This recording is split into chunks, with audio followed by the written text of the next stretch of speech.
Okay, so 3 ad account red flags that I think are quite important.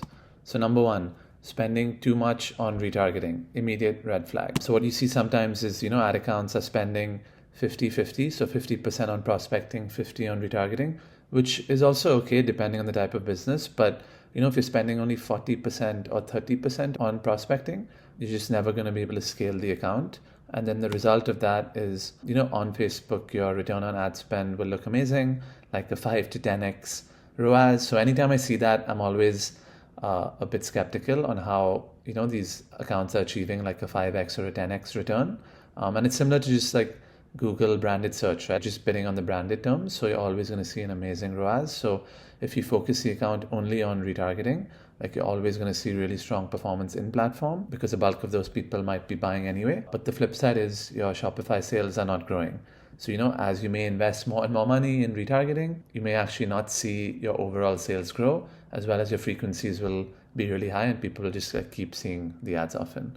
Instead, what I would do is flip that and actually have, a 60-40 split of prospecting versus retargeting, or even more aggressive, probably like 70-80% to be honest on prospecting, especially for smaller brands. As you don't have a ton of traffic, you need to acquire and attract a bunch of new people to the site, and spending on prospecting is the only way to do it. The result is, even though you're on Facebook in platform ads manager, ROAS is lower, closer to like a 1.5 to 3x, you'll actually start to see your Shopify sales grow and eventually more new customers being acquired. Number 2, another red flag which makes your retargeting or your warm funnel traffic and campaigns look a lot better is when you include customers in your retargeting. You can obviously target existing customers if you want, but just break them out into their own campaign. For example, in a traditional funnel, you'll be retargeting site visitors, engagers, add to carts. If you exclude customers here, so say you acquire one new customer at a $50 CPA, so this is still net new, right? Because you're excluding your customer list. But then if you have another ad set that's targeting your existing customers, you'll probably acquire a repeat customer at say half the CPA of a net new.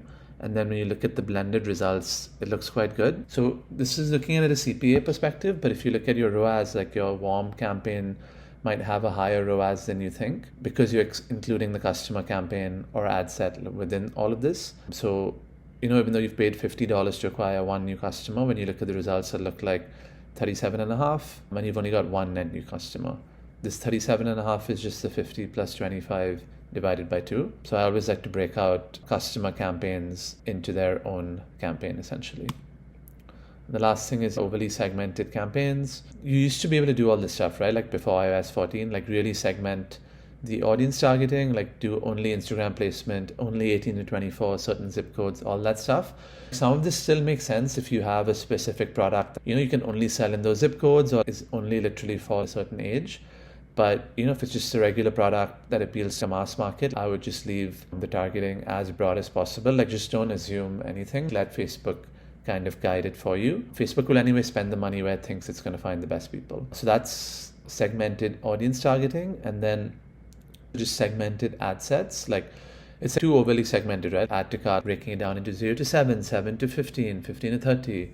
Same thing for site visitors. Unless your audience sizes are like really big, at least over 8-10,000 people like in each bucket, it's not worth it. Like you have to have a ton of traffic on the site. Or even if you have like really unique offers for each stage, it's possible. But you could probably lump like 0 to 30 days in one bucket, and then 30 to 90 or 180, for example. And then even within that, you could at least have like different creative if you wanted to. And I wouldn't, segment it so much.